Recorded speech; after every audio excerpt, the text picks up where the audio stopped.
Today on the Waterbury Times Investigates, abandoned buildings.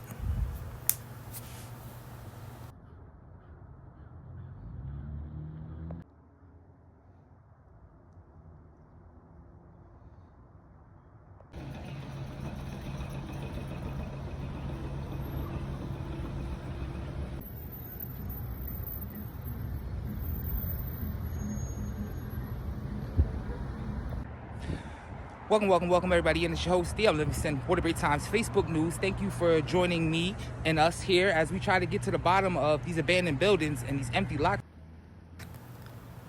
It doesn't take too long to drive around or walk around the city of Waterbury before you see properties that look exactly like this. In most cases, these properties have been standing here for years in total disrepair. Even after fires, some of these places have not been demolished and they just stand there languishing. Street after street, section after section, we find properties such as these. So the question is, who is responsible for this?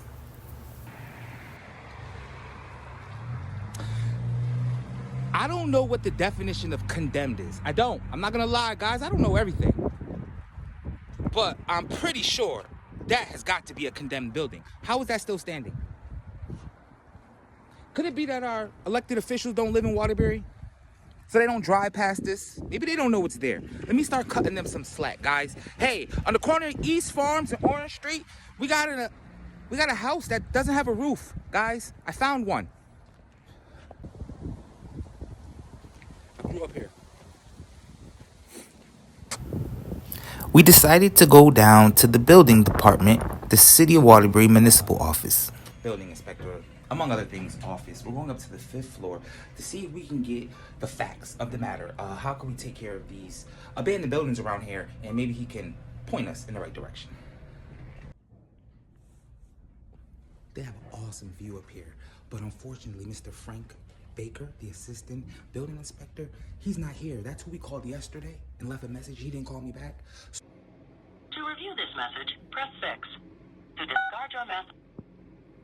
Hi, Frank. Good afternoon. My name is D.M. Livingston. I'm calling with the Waterbury Times Facebook News here in the city of Waterbury. And I just had a few questions about the abandoned buildings that are here in the city and the process of getting them condemned, maybe even getting the city to invoke eminent domain on some of these properties that have just been kind of standing here for years.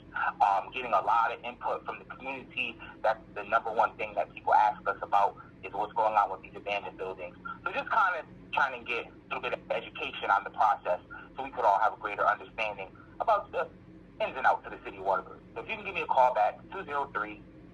So they said to give him some time because he's only one person. So we're going to give him some time, guys. What do you think? 24 hours? So we're going to give him 24 hours, see if he gets back to us before we take this investigation up another level.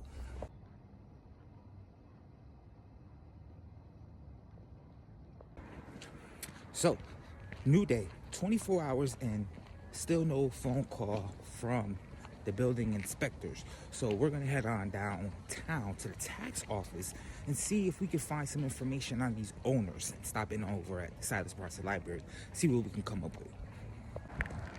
I mean, it's easily, I'll say, 1, 2, 3, 4, 5, 6 houses. An entire street is gone.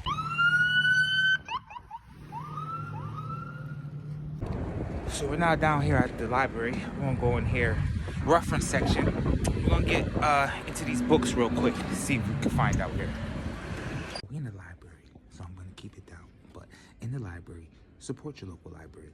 Did you know that there's bodies under? That's a different story. But you can get a directory here.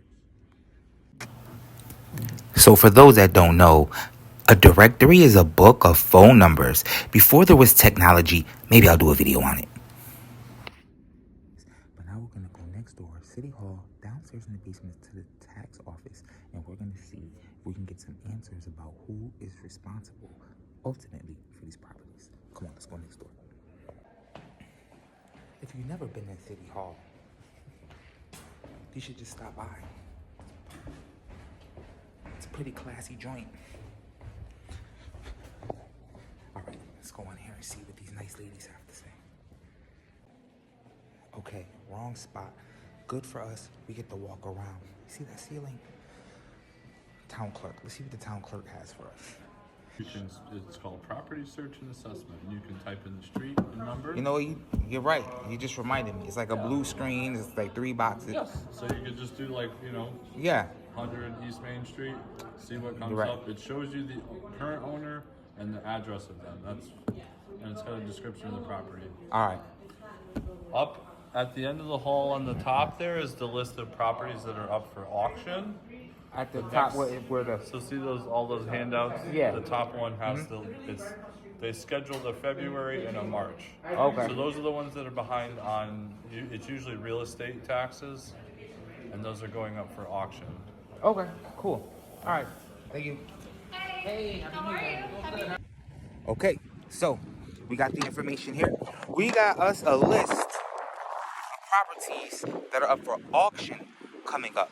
I'll post this on Facebook and on all the socials for those that are interested. But what we're going to find out, are any of those people from the book that we just looked at, are any of those people on this list here for properties up for auction? And if they're not, we need to figure out, how do you get properties on this list? So we're on the case, Marshal's office. Next stop, Marshal's. So once again, I mean, people get busy. I understand that. I know that we're not first and foremost on the people that work in the city's minds. I know they're not that concerned with everything that we got going on. So eventually the powers that be will get back to me here at the Waterbury Times. So guys, we're gonna have to just take it with what we got and piece it together. A lot of good feedback. Let's see what we came up with, guys. I think I found the problem. Let me get out of the cold. Let me get home, and we're gonna break it down together. Well, before I do that, I'm gonna run in here. City Pizza and Espresso. The biggest slices. I'm not saying the best. Shout out to Dominic Pia, so people don't come for me.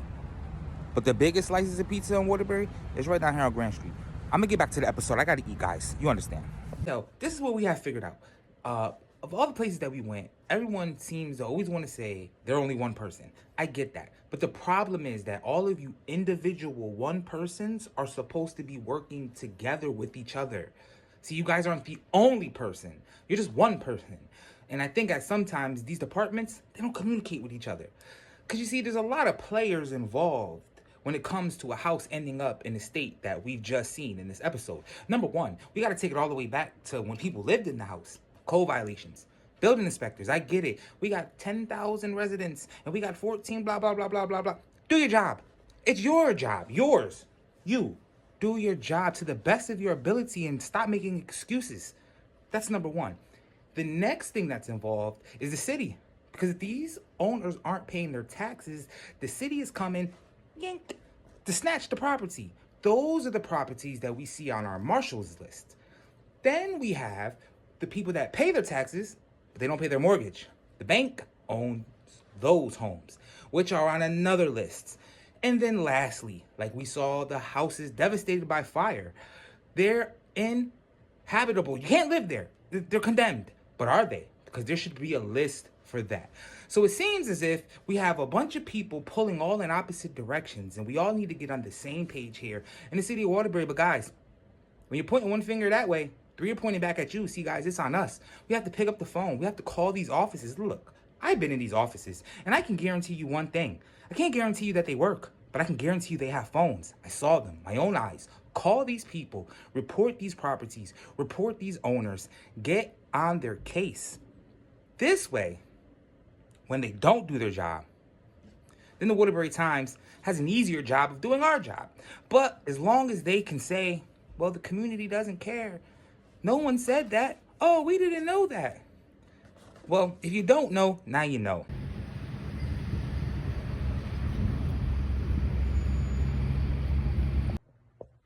We made it to the end. Episode 1, Season 2, Abandoned Buildings. I appreciate everybody for checking in, tapping in. Stay tuned. We got a lot more of these coming. So till we meet again, you guys stay safe. And as always, peace, peace.